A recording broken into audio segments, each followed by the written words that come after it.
కానీ యేసు ప్రభు పుట్టాడని వార్త రాజు ఆజ్ఞ కింద ఆ గ్రామాలన్నీ కూడా బిడ్డలందరినీ చంపడానికి కారణమైపోయింది. ఈరోజు మీరు అనుభవిస్తున్న ఈ క్రిస్మస్, ఒకవేళ దేవుడు తెలిసినా కానీ ఇంతవరకు అంగీకరించకుండా ఉన్నారేమో, లేకపోతే దేవుడే లేడు, ఎక్కడున్నాడు దేవుడు అనుకుంటున్నామేమో. నేను ఇందాక మొదలుపెట్టాను, నేను ఉద్యోగం నాకు రాలేదు, బైబిల్ని పైన పెట్టేశా. అసలు దేవుడే లేడు. చాలామందికి దేవుడి గురించి చెబుతూ ఉన్నా. నేను చెబితే దేవుణ్ణి నమ్ముకున్న వాళ్ళు ఢిల్లీలో పనిచేస్తూ ఉన్నారు. కేంద్ర మంత్రి వర్గంలో నిర్మలా సీతారామన్ గారని మన ఆర్థిక శాఖ మంత్రి, మన తెలుగు ఆవిడ, ఆమె దగ్గర పనిచేస్తూ ఉన్నారు ఇప్పుడు కూడా. దేవుణ్ణి నమ్ముకున్నాడు. కానీ నా జీవితంలో ఏం జరగనప్పుడు నేను బైబిల్ ప్రక్కన పెట్టా. దేవుడు లేడేమి లేడు, ఊరికి ఇదంతా భ్రమలే అని అనుకొని నేను కూడా ప్రక్కన పెట్టేశాను. ప్రక్కన పెట్టి అలాగే మౌనంగా 6 నెలలు మౌనంగా ఉన్నా. నా మనసులో జరుగుతూ ఉంది ఇదంతా యుద్ధం, బయట ఎవ్వరికి తెలియదు. మా అమ్మగారు చనిపోయి ఉన్నారు టీచర్గా. మా నాన్నగారు దేవుడి గురించి తెలియదు. తను ఏదో వదిలేశాడు నన్ను, నా పాటికి నన్ను. ఏదో వీడేదో ప్రయత్నం చేస్తున్నాడు, వీడిని ఏమన్నా సరే బాగుండదు, వీళ్ళమ్మ చనిపోయింది కదా అన్నట్టుగా వదిలేశాడు నన్ను. ఆ ఇంజనీరింగ్ కాలేజీలో నేను పనిచేస్తూ ఉన్నా. ఇంజనీరింగ్ కాలేజీలో చివరికి ఒకరోజు నేను క్లుప్తంగా దీన్ని ముగిచ్చేస్తాను. నన్ను జీతం అడిగారు సమ్మర్లో, నాకు ఇంత జీతం కావాలని అడిగాను. చాలా ఎక్కువ అడిగాడు ఇతను, అయినా సరే మంచి ఫీడ్బ్యాక్ ఉంది, పాఠాలు బాగా చెప్తున్నాడు కాబట్టి ఇతనికి జీతం ఇద్దాం, అయితే అతను బాండ్ రాయమనండి అని మా ఇంజనీరింగ్ కాలేజ్ చైర్మన్ కబురు పంపించాడు. సరే, నాకు ఇంక వేరే అవకాశం లేదు. దేవుడిని నమ్మి పరీక్ష రాసి ఒక ఆఫీసర్ని అవ్వాలని నేను వెళ్ళా. నేను పరీక్ష 3 సంవత్సరాల తర్వాత 2 మార్కులతో నేను పరీక్షను ఉద్యోగాన్ని నేను పొందలేకపోయాను. నా పైన 2 మార్కులు అతను ఉద్యోగం కొట్టేశాడు. నా విశ్వాసం కదిలిపోయింది. దేవుడు లేడేమి లేడు, తీసేసేయి అని చెప్పి ప్రక్కకి వెళ్ళిపోయా. మౌనం వహించాను. ఇంజనీరింగ్ కాలేజీలో వెళ్ళి జాయిన్ అయిపోయాను. వాళ్ళు అగ్రిమెంట్ రాయమన్నారు, బాండ్ రాయమన్నారు. రేపు ఉదయాన్నే వెళ్ళి నేను బాండ్ రాయాల. ఆ రాత్రి నేను మా ఇంట్లో చాపేసుకొని పండుకొని ఆకాశం వైపు చూస్తా, ఒక్కసారి చనిపోయిన మా అమ్మని జ్ఞాపకం చేసుకున్నా. ఏమిటి పరిస్థితి? ఇక నేను బాండ్ రాశానంటే 4 గోడల మధ్య పాఠాలు చెప్పుకోవడానికే నేను పరిమితం అయిపోతాను. ఇంకా నా జీవితం అయిపోయింది ఇక్కడతో. అసలు దేవుడు ఉన్నాడా?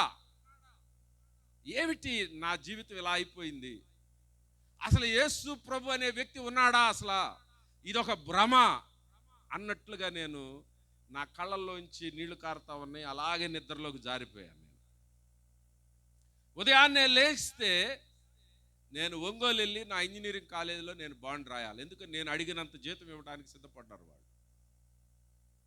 ఆ రాత్రి దేవుడు దిగి వచ్చి నాతో మాట్లాడాడు. దేవునికి స్తోత్రం కలుగును గాక. దేవునికి గట్టిగా స్తోత్రాలు చెల్లిద్దాం. ఆ రాత్రి దేవుడు నాతో మాట్లాడాడు. మరలా నువ్వు హైదరాబాద్ వెళ్ళాలా, నువ్వు గ్రూప్ 1 రాయాలి. ఉదయాన్నే లేచాను, కాలేజీ నుంచి ఫోన్ వచ్చింది, ఏంటండి ఇంకా రాలేదని. కొన్ని రోజులు అయి నాకు వస్తాలేండి అని కబురు చెప్పా.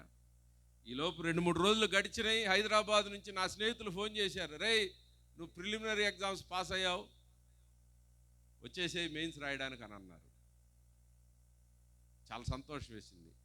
దేవుడు ఆ రాత్రి నాతో మాట్లాడి ఒక డైరెక్షన్ ఇచ్చాడు. నేను దేవుడు లేడు అన్నంత మాత్రాన లేకుండా పోలేదు. ఒకవేళ నాతో ప్రధానమంత్రి మాట్లాడకపోతే లేడంటే కుదిరిద్దా? ముఖ్యమంత్రి నాతో మాట్లాడలేదు, మా గొంతులో లేడు, మా వీధిలో లేడు, మా ఇంట్లో పుట్టలేదంటే కుదిరిద్దా? ఆయన ఉన్నాడు అంతే. లేడనుకుంటే లేకుండా ఉండే దేవుడు కాదు. నువ్వు ఏమనుకున్నా సరే ఆయన ఉనికి ఉన్నటువంటి దేవుడు ఆయన ఈ విశ్వంలో. కానీ చిన్న అల్పమైన మన జీవితాల్లో నువ్వు వెతకాలే కానీ ఆ దేవుణ్ణి. ఆ రాత్రి నా కన్నీటిని చూశాడు. ఆ రాత్రి నాతో స్పష్టంగా మాట్లాడాడు, నువ్వు మరలా గ్రూప్ 1 రాయాలి. నేను వెంటనే వారం రోజుల్లో ఫోన్ చేసి మా కాలేజీ చెప్పా, జీతం వద్దు, నువ్వు వద్దు, నేను వెళ్ళిపోతున్నాను హైదరాబాద్. చేతిలో ఉన్నటువంటి జీతాన్ని, నేను అడిగినంత జీతాన్ని వదులుకొని మొండిగా హైదరాబాద్ ప్రయాణం అయ్యా. నేను హైదరాబాద్ హాస్టల్లో మా ఫ్రెండ్స్ ఏమన్నారు తెలుసా? అబ్బో వీడు కొత్తగా ఇప్పుడు వచ్చాడు, మేము సంవత్సరం నుంచి ఏడా ఉన్నాం, తెగ చదువుతున్నాం, మనల్ని మించి ఏం మార్కులు వస్తాయి వీడికి అన్నట్టు నాకెళ్ళే చూస్తూ ఉన్నారు. ఫ్రెండ్స్తో చెప్పా, ఏదో కొన్ని 4-5 క్వశ్చన్లు అన్న చెప్పండి, నేను ఏదో చదువుకుంటానని. అలాగే మెయిన్స్ ఎగ్జామ్ రాశాను. మా హాస్టల్లో సుమారు 200 మంది మెయిన్స్ రాశారు. 2 లక్షల మంది ప్రిలిమ్స్ రాస్తే 10,000 మందిలో మా హాస్టల్లోనే 200 మంది ఉన్నారు. 200 మంది మెయిన్స్ రాస్తే ఇంటర్వ్యూకి 2 సెలెక్ట్ అయ్యాం, నేను ఇంకొక అమ్మాయి. దేవునికి స్తోత్రం కలుగునుగా. ఇంటర్వ్యూకి 2 వెళ్ళాం. ఇంటర్వ్యూ సరిగ్గా నేను చేయలేకపోయాను. మరలా ఆ డిప్రెషన్ నాలోకి వచ్చింది. అసలు ఏంటిది, దేవుడు మళ్ళా ఉన్నాడా లేడా అనుకుంటా హైదరాబాద్ నుంచి బైక్ మీద ప్రయాణం మొదలుపెట్టా ఒంగోలు వైపు. నా జేబులో ఒక స్లిప్ పెట్టుకున్నా, ఒకవేళ దారిలో యాక్సిడెంట్ అయి చనిపోతే నన్ను చేర్చాలంటే ఒక అడ్రస్ కావాలని అడ్రస్ రాసేసి ఫోన్ నంబర్ రాసి జేబులో పెట్టుకొని హెల్మెట్ పెట్టుకొని ప్రయాణం వెళ్తా ఉన్నా.